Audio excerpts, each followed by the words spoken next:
The Bell Witch of Tennessee. This story isn't just about a creepy old house. It has a documented case from the early 1800s, where an entire family was terrorized by an invisible entity, and it was witnessed by dozens of neighbors and even a future US president. The setting. This story takes place between 1817 and 1821 in a small, remote cabin in Adams, Tennessee.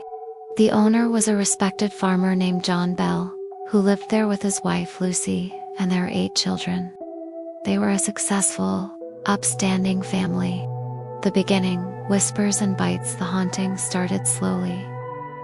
First, John Bell saw a strange, dog-like creature with the head of a rabbit, which promptly vanished. Then, the Bell children began hearing faint knocking and scratching sounds inside the walls of the cabin. Soon, the sounds grew louder and more specific. Chains rattling, stones being thrown, and, most terrifyingly, the sound of an old woman whispering who seemed to be reciting Bible verses or singing hymns. But it became truly malicious when it focused its physical attacks on John Bell and his youngest daughter, Betsy. Physical assaults. The entity, which the family and neighbors began calling Kate after a historical figure it claimed to be, would slap, pinch, and pull the children's hair. Betsy Bell often woke up with red handprints on her face, targeting John. John Bell began suffering from bizarre throat spasms that felt like his tongue was swelling, eventually leading to full-body seizures that would leave him incapacitated.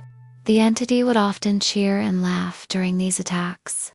The speaking spirit. What makes the Bell Witch unique is that the entity quickly learned to speak clearly and loudly. The voice was described as an elderly woman's, sometimes a cackle, sometimes a whisper, and sometimes so loud it could be heard across the fields. The gossip. Kate knew every detail of the family's life, every neighbor's secret, and every scrap of local gossip. The entertainment. She would engage in long, intelligent conversations, mock the local priests, and correctly answer questions put to her by curious visitors. The activity became so famous that people traveled from far away to witness it. The visit from Andrew Jackson. The events became so notorious that General Andrew Jackson, who later became the 7th President of the United States, heard the stories and decided to visit the Bell farm with his own men to debunk the hoax.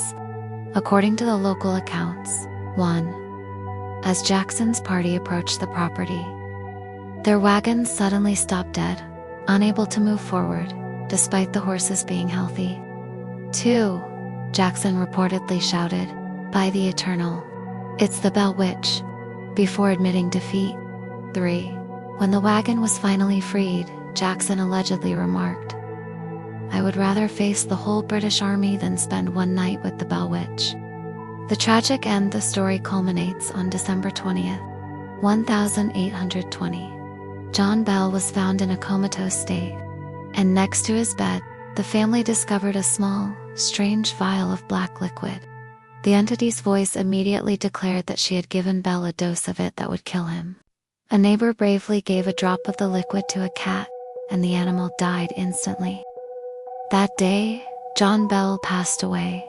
The Bell Witch then reportedly left the family in peace for a few years, but promised to return in 7 years, which local folklore claims she did, focusing her attention on John Bell Jr. The Bell Witch remains one of the few ghost stories in the US, where so many people, including a future president, claim to have been witnesses, leading many to believe that whether it was a ghost, a poltergeist, or something else entirely, something deeply unusual truly afflicted the Bell family.